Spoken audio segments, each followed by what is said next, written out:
एक बार एक लड़की ने एक एंट्रेंस एग्जामिनेशन को क्रैक करने की बहुत कोशिश करी, बहुत मेहनत करी, लेकिन उसके बाद भी उसको क्रैक नहीं कर पाई, जिसकी वजह से वो अंदर से पूरी तरह से टूट गई, बहुत परेशान रहने लग गई, दुखी रहने लग गई। उसके पिता से अपनी बेटी की यह हालत देखी नहीं गई। फिर उन्होंने एक दिन अपनी बेटी को बुलाया और उन्होंने अपनी बेटी को कहा कि तुम मेरे साथ एक बार किचन में चलो, मुझे तुम्हें कुछ दिखाना है। किचन में पहले से ही उन्होंने गैस स्टोव के ऊपर 3 बोल रखे हुए थे।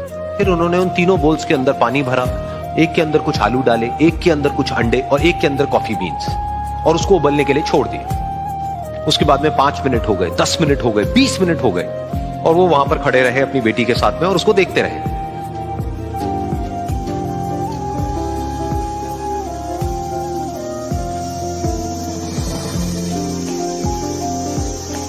तो बेटी अंदर से थोड़ी सी इरिटेट होने लग गई, कहती है क्या कर रहे हो आप? तो उसके पिता ने कहा कि सिर्फ 1 मिनट और रुको, तुमको सब समझ आ जाएगा।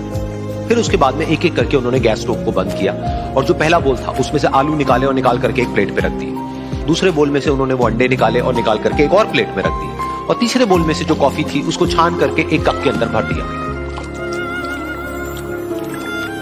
और वो वहीं सामने स्लैब पे रख दिया और अपनी बेटी से पूछा कि तुम्हें क्या दिख रहा है? तो उनकी बेटी को थोड़ा सा गुस्सा आ गया। उसने कहा कि इसमें देखना क्या है, एक में आलू है, एक में अंडे हैं और एक में कॉफी है। तो उसके पिता ने कहा कि एक बार इनको छू करके देखो, शायद तुम्हें कुछ समझ आए। तो उसने सबसे पहले आलूओं को छुआ, तो जब उसको छुआ और थोड़ा सा दबाया तो वो बिल्कुल सॉफ्ट हो चुके थे।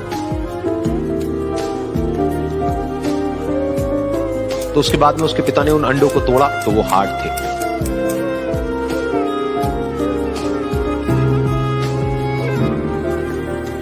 और फिर उसके पिता ने वो कॉफी वाला कप उठाया और अपनी बेटी को कहा कि एक बार इसको सूंघ करके देखो। तो जब उनकी बेटी ने उस कॉफी को सूंघा तो उसके चेहरे पर एक स्माइल आ गई। फिर उसके पिता ने अपनी बेटी को कहा कि तुमने ध्यान से देखा कि क्या हुआ यहां पर? ये तीनों ही बिल्कुल एक ही सिचुएशन में गए, लेकिन तीनों ने अलग अलग तरीके से रिस्पॉन्ड किया। तो पहला यानी कि आलू, जब हमने उसको उस पानी में डाला था उससे पहले वो बहुत ही हार्ड थे और स्ट्रांग थे, लेकिन गर्म पानी में जाने के बाद में वो अंदर से बिल्कुल सॉफ्ट हो गए, यानी कि कमजोर पड़ गए। दूसरे थे अंडे, जो गर्म पानी में जाने से पहले अंदर से बिल्कुल ही कमजोर थे, लेकिन गर्म पानी में जाने के बाद वो अंदर से स्ट्रांग हो गए। तीसरी थी कॉफी, जिसने कुछ ऐसा किया जो इन दोनों से बिल्कुल अलग था, यानी कि उसने उस गर्म पानी में जाने के बाद में खुद को नहीं बदला, बल्कि उस पानी को ही बदल दिया। बिल्कुल इसी तरह से हमारी जिंदगी में भी होता है। तुम्हारे ऊपर है कि तुमको इन तीनों में से क्या बनना है। एक, आलू के जैसा, यानी कि जब तुम्हारी जिंदगी में कोई मुश्किल आए तो तुम अंदर से पूरी तरह से टूट जाओ, यानी कि कमजोर पड़ जाओ। दूसरा, अंडे के जैसा, यानी कि जैसे ही तुम्हारी जिंदगी में कुछ मुश्किलें आए, वो मुश्किलें तुमको अंदर से तोड़े नहीं, बल्कि तुम अंदर से और स्ट्रांग हो जाओ। या फिर तीसरा, यानी कि कॉफी के जैसा, मतलब कि जब तुम्हारी जिंदगी में कुछ मुश्किलें आए तो तुम ना सिर्फ उन मुश्किलों का डट करके सामना करो, बल्कि अपनी जिंदगी को ही बदल दो।